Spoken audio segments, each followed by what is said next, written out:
Before we begin, you might need the following tools to get the job done. Make sure you have all the required Knotwood materials for this solution.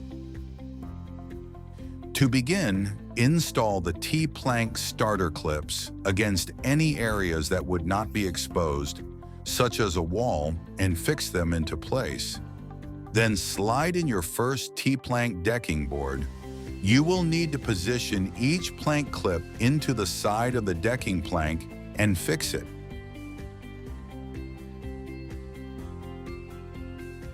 Repeat this process until the end of the decking area.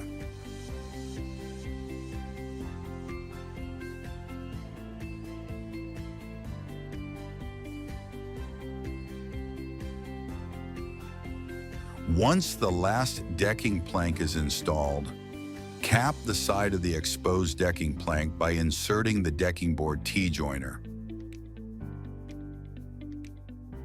Finally, install all end caps onto each decking board.